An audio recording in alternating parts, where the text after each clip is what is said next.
The reserve will probably become the largest vault for silver worldwide. Essentially, we can hold 3.5 JP Morgans here.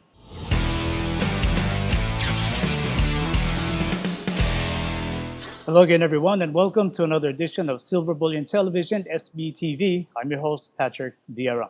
Once again, if you are new to this channel or you haven't already done so, please do subscribe, hit the bell to be notified on new updates, and give us a thumbs up if you like what we do. We truly do appreciate your support, and thank you for it. Today, we have with us the founder of Silver Bullion and the Safe House, Gregor Gregersen. Gregor, how are you doing? It's been a while. Very good. I'm glad to be here. All right. Gregor, back in November, you had updated customers, Silver Bullion storage customers, that the Safe House would be relocating to its new building called the Reserve. Can you give us a little bit of insight why Silver Bullion decided to take on such a huge, massive undertaking? Yeah, I think the short answer is that we got fortunate. We got lucky in that we found a building which was fantastic buy. The reason we had to move was that our existing storage facility was able to handle up to 600 tons of silver. But because of safe deposit boxes and other systems we had in place, we could really only fill about 450. This year in 2020, so far, we've added 110 tons of silver, which means at the current increase of storage, we would have run out of space physically by the middle of next year. So we had to move somewhere. But as this is Singapore, space is precious, costs are high, and if you're looking for a vault, that's not so easy to find a good vaulting space. And we've been looking for 2 years. COVID-19 came along, and it provided us with a few opportunities, which probably would not have been there otherwise. And it allowed us to buy this building, which admittedly is quite a lot bigger than we thought at first, but we got a very good deal at it. And it essentially is going to give us enough capacity for the foreseeable future. This will probably become the largest vault for silver worldwide at a capacity of about 15,000 tons. This is pretty intriguing. Can you tell us a little bit more about the Reserve and what can customers expect to see once it's completed? Yeah, so the Reserve is a very unique building. When you're looking to build a vault, the things that you need to look for is the security aspects and so on. But there's another very important thing, especially for silver, which is floor loading. Floor loading is how much weight can you put in a certain area. And because silver is very heavy and it's bulky, especially compared to gold, you want to be able to put as much silver as you can in a certain area. So you need to have high ceilings. You need to have the floor loadings that can hold all of that silver. If you don't have it, your floor will start cracking and bad things are going to happen. So when it comes to floor loading, typically an average building might have 3.5 kilonewtons per square meter. That's how it's being measured. When you go to a vault, a good-sized heavy warehouse might have 20 kilonewtons, considered pretty good. 30 kilonewtons considered very good. We have 90. When we had people coming here to look at, say, racking systems we want to set up, they couldn't believe it was 90 kilonewtons. So essentially, that means that we'll be able to put a lot of weight in one area. And the building is built around this huge central room.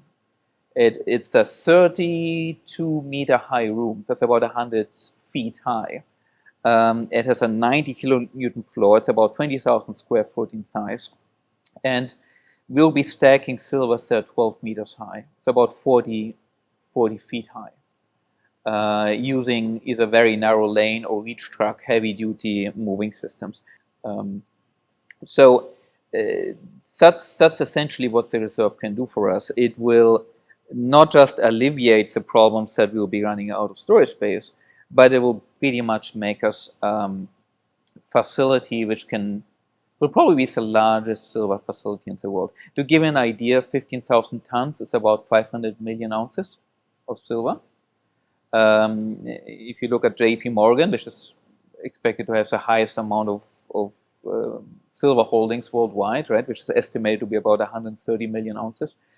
Essentially, we can hold 3.5 JP Morgans here in terms of silver reserves. So just to give an idea of the scale. Now, that's not going to become available right away. We essentially are moving into the third floor of the building. We have 6 floors because the third floor is the one that was the easiest to secure. We will be renovating the third and the second floor, and once those are done and finished, we're essentially going to fully move in. Safehouse has already moved in. Silver Bullion will eventually move in here as well. And then we'll start the main building renovation while we occupy those 2 floors. And that renovation will be finished probably early 2022. And that's when those truly massive capacities are going to come online. Yeah, you touched on that a bit. I wanted to ask you about what is the strategy behind Silver Bullion owning its own building, the reserve, from a wealth protection perspective? Yeah, so our customers, we want to have the least counterparty risk as possible. And that's what we've worked towards for the last 12 years. So the customers own their own bullion. We have the best insurance possible. We test the bullion to make sure it's real. And we have exclusive Singapore jurisdiction. So those are the 4 things we've always been doing. But being able to have our own building and having such massive capacity means that we don't have the risk of eventually being kicked out as tenants.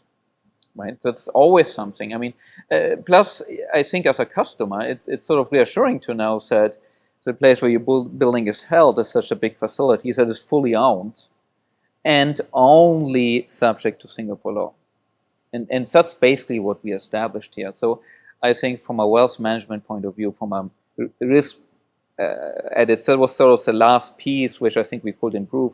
And when we built the original safe house, we build it with the idea that eventually we might have to move.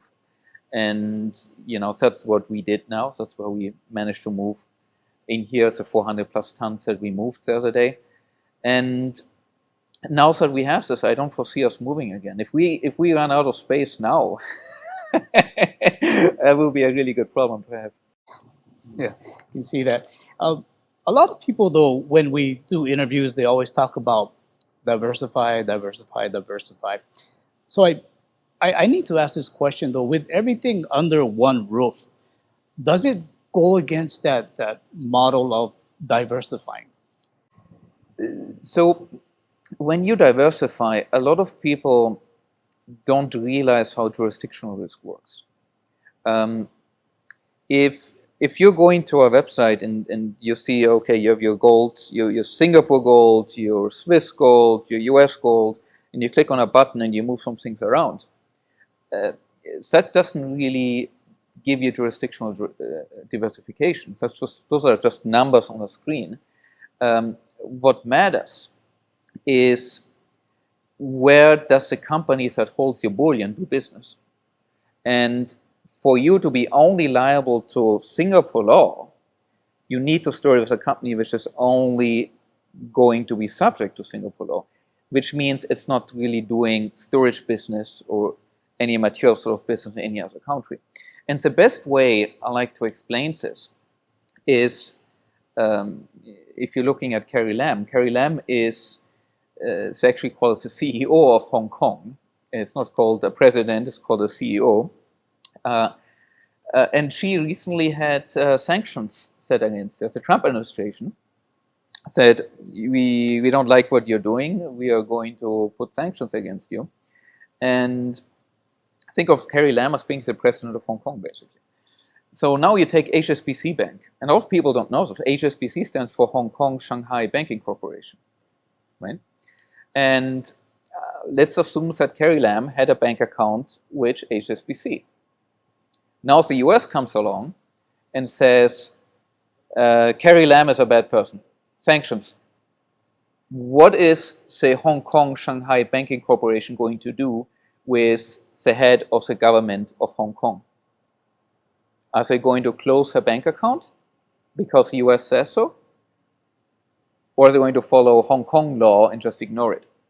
Well, the reality is they closed their bank account. Right now, Carrie Lam has no bank account. And that's because the US jurisdiction is much stronger, even for the Hong Kong Shanghai Banking Corporation, than Hong Kong jurisdiction is. And that's what I mean when it comes to jurisdictional exposure, meaning that when we build Silver Bullion, when we build the safe house, and now that we are acquiring the reserve, we build it so that we only operate in Singapore, and we are not subject to what the US might say, what Europe might say, because we build all of this with the idea that we are going to have a gold nationalization. And when the gold nationalization happens in the US, everybody under US jurisdiction, which means every bank, which means every international operating business pretty much, is going to have to follow US law. And so for us, we want to be only under Singapore jurisdiction. And then if you're a customer, that's the lowest risk you can have. And you can choose to store some gold with us in Singapore. You can choose to store some gold in Switzerland. You can store some gold in the US or in Great Britain or wherever it is you want to do. But that's your decision. But you don't want to store your gold in Switzerland and find out that because the US is nationalizing, that gold is going to go back to the US because you didn't read the force majeure clause of your storage contract. So that's why it's such a key thing that we only operate in Singapore. And that within Singapore, we essentially are as integrated as possible without having third parties. Because as soon as you have a third party is going to be liable to all these other jurisdictions. So again, this whole chain of this counterparty risk is only as good as the weakest link. And we keep on refining it so that we remove these links. And if we have to have a link, to only have Singapore jurisdiction. How has purchasing the reserve impacted Silver Bullion financially? Yeah, so the building itself is valued at about $28 million. That was a bank valuation from the bank. Now, we were able to purchase it for $18.2 million. So we got a 35% discount essentially on it. We are getting some financing from it for about 80%. We're paying an interest rate of 1.25%, very, very low. And ahead of this, we actually raised some funds in Silver Bullion. We sold about 1.2% in new shares, and at a valuation of $280 million Singapore dollars, which is about say 210 million US dollars. So we raised about $4 million that way, which means that we basically are buying the building without needing to reduce any of our silver or gold holdings. As a company, we have about $30 million in silver, gold, and liquid assets, and no debt other than the mortgage that we're getting. So because we always kept our powder dry, now that we found something to buy at a 35% discount, we are able to jump on it and take it. So really, the purchase is not really affecting us in any significant way, but we're going to have to renovate it. And so right now we're evaluating different renovation schemes, how far we want to go, how neat we want to make it, and we have some really amazing designs coming up. But that's where we're going to have to use some of our $30 million war chest to reduce this. But having said that, 2020 has been such an amazing year for us. We could almost buy the whole building just from gross profit, net profit of 2020. So financially, we are doing it because we can easily afford it. We would not have done this if in some way, even if costs were to go up by 50% or other issues like this, we couldn't do it. So it is bigger than we thought, but it's so much more value than it is thought as well. That's why I'm saying we got lucky to be able to do this. And now we're spending a lot of time to make the best use of these large facilities and especially the 90 kilonewton floor loading. I've always been a numbers guy, and 90 kilonewtons, that's sort of what really excites me. I sort of tiptoed around that question, but all in all, purchasing the building plus renovations, this is something that Silver Bullion can afford. Yes, and we believe that it will become a truly iconic vault. We believe we have checked with industry sources, official ones. There's no vault which is going to have anywhere close to that capacities that we will have, size-wise, outside of China. China might have something along those lines. It's kind of secretive about these things, but 15,000 tons is something that's way beyond what a vault normally is designed to do. Can you give us an update on the status of the relocation from the safe house to the reserve? Yeah, so we're sitting here. This is the reserve third floor. People can see back here. This is a portion of the bullions that we moved last week. We moved all 400 tons. It took us about 3 days, which was quicker than we thought. We had, when you do a relocation like this, it all starts with insurance. So the actual relocation has been taking about 2 to 3 months of planning ahead of time. So wrapping, getting the species inspector from insurance to sign off on the new location. We then had to have concurrent insurance on both locations. Then also bullion had to be moved over here, and essentially now the old safe house is being repristinated, meaning it's we're demolishing the vaults, we're moving some of the doors out and so on in order to basically return it. And we're looking forward. We were going to have the final Ernst & Young audit for the year in December 30th. So as part of the move, we thought it would be best to move everything into the new location, then have the Ernst & Young physical audit, so that as we go into the new year, we are basically starting from the clean slate. We already had done our move, and we can concentrate on doing the main building renovation beyond the floor which we're in. Okay, it's a pretty good strategy. So everything is all present and accounted for in the reserve after the move from the safe house, and Ernst & Young will be there to account for all of it. Yes. How are customers being impacted from now till the completion of the renovation of the reserve? The completion, it depends which phase. Now, we are essentially setting our vaulting systems up and so on, which will be done this week, and getting ready for the audit. So normal operations will start back by January 4th. So transfer it in, and all the other services will be fully back by then. Buying and selling, this has always been going on. So that's not a problem. And it's the only factor that is going to take some more time is going to be the bonded storage, because Singapore Customs is needing a bit more time to certify the new location as being bonded. So that bullion is stored with Cisco Auxiliary Police. It's only a very small amount, but it's temporarily stored there. So for any customers which are transferring in bonded items, that has to wait until probably March or so. Depends on Singapore Customs. But as I said, operations are normal. The floor we are in has about more than twice the surface area of our old vault, and more than twice the floor loading.